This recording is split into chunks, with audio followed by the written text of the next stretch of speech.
Diversi gazzetti l-ħadd filgħodu irrapportaw bi prominenza kif il-pjan ta' riġenerazzjoni ekonomika li ħabbar il-Gvern se jolqot lill-familji u n-negozji. Lillum elenkat kif f'ċirkostanzi partikolari il-Gvern se jkun qed jgħin lin-nies. Qalet li fost oħrajn mekkanik li jaħdem għal rasu se jibqa' jirċievi l-ħlas tal-paga ta' 600 euro u jibbenefika sa 4,000 euro mir-roħs tal-kont tad-dawl. Se jirċievi wkoll ċekk ta' 68 euro, il-voucher ta' 100 euro u 250 oħra fi ħlas fuq l-in-work benefit li jinkludi żieda ta' 80 euro.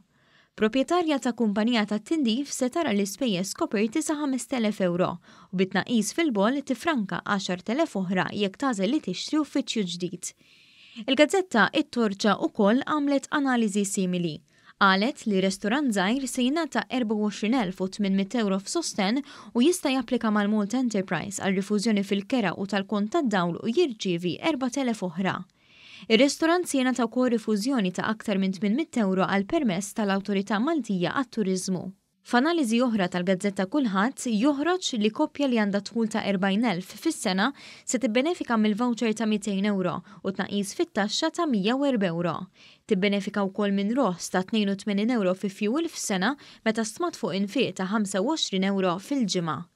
Żewġ arajjes li jridu jixtru l-ewwel dar tagħhom u li għandhom tħul ta' 18,000 bejniethom minn barra li jibbenefikaw mill-voucher ta' 200 euro bejniethom se jieħdu lura 2,000 euro oħra fotja għal posponiment tat-tieġ. Dan fil-waqt li l-koppja se tifranka 10,500 euro f'boll u tnaqqis ta' 100 euro fit-taxxa.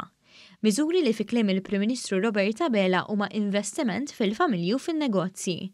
Fis-Sunday Times of Malta, il-Prim Ministru sossa li meta wieħed imur jixtri minn negozju lokali mhux biss ikun qed isalva l-għajxin ta' dak in-negozju iżda l-għajxin tiegħu stess. Appella lil Maltin biex jappoġġjaw bisħieħ dan il-pjan ta' riġenerazzjoni għaliex wara li flimkien il-pajjiż qeleb il-pandemija issa nistgħu nibnu għada aħjar.